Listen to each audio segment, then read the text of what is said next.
Hi everyone, Patricia Warby, Alchemy Therapies, my emotional audit here. And today, chapter 4 of the book on Tyranny by Tim Snyder. And chapter 4 is one of the, I think, pivotal ones. It's certainly very, very relevant to today and what's happening.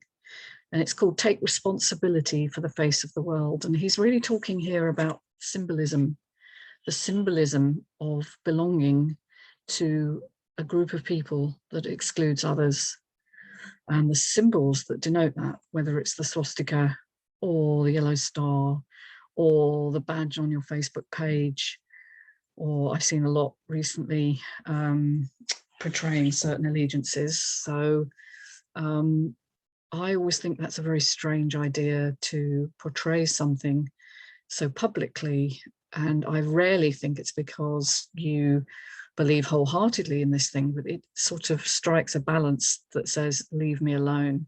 You know, I'm doing the right thing. I'm following the narrative or whatever.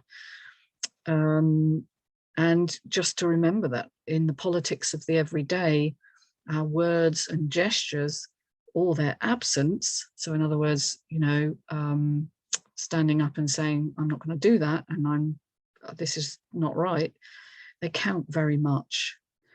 And examples of that were Soviet Russia, that portrayed the richest farmers as pigs in posters, which were posted everywhere in the 1930s, the early 1930s, as the Soviet state was trying to rise in power and sort of take over the countryside for the land to be used to make money for industrialization. And what it set in store was the idea that you could take over those farms, because if your neighbors were pigs, they were only fit for slaughter. It's a metaphor. Think about it. Similarly, in Nazi Germany, Jews were portrayed as rats, and rats are fit for only for extermination. So the metaphors matter very much. But of course, everybody who follows the symbolic logic, as he says, became victims in their turn. So once you start pitting one group against another, inevitably it creeps, and you get more and more groups who are on the wrong side of the line. And so in Soviet Russia, it was the smaller farmers eventually, until the state took over all of the farms, not understanding how to run a farm, really. They set people to work on the farms who'd never worked on farms. They forced them to, and starvation was the result, mass starvation. And in fact, in Ukraine, when it was run by the USSR, millions of people died, in Kazakhstan as well, and the Russian mainland as it was. And people were left to actually eat human corpses. This is reality. This is what happened. In Nazi Germany, we had, as I said, the symbols of loyalty, which started originally with just marking out certain businesses that were Jewish owned. And as greed took over, you know, you could start to covet the property in that business and anything else that was Jewish owned. And the Nazi Party did, in fact, you know, just steal stuff. And then the pogroms began, of course. So, you know, the ritual killing of people. Now, I'm not saying any of that is likely to happen today. Maybe it is. We are seeing death and destruction right now. There are wars, of course. So it's not beyond our imagination that that could happen. And I just want to point out that the history of wearing your politics, if you like, on your lapel is that we divide and conquer each other. We are pitted against each other.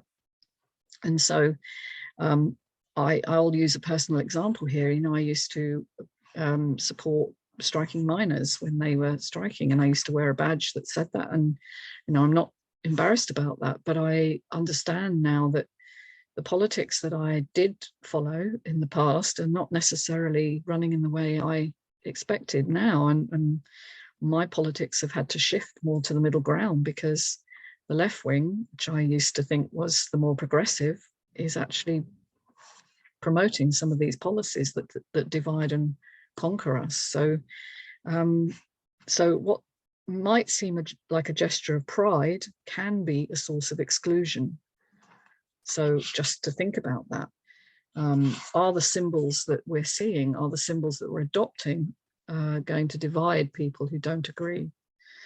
And I think that's a really important message from the 20th century for the 21st. If the public sphere is covered with signs of loyalty, resistance becomes unthinkable. And Václav Havel, who was a Czechoslovak dissident thinker, I hope I've said that right, I can't remember exactly how to pronounce his name, but he wrote a book called The Power of the Powerless in 1978, which was a really extraordinary book, and talked about the meaning being about accepting the appearances as reality.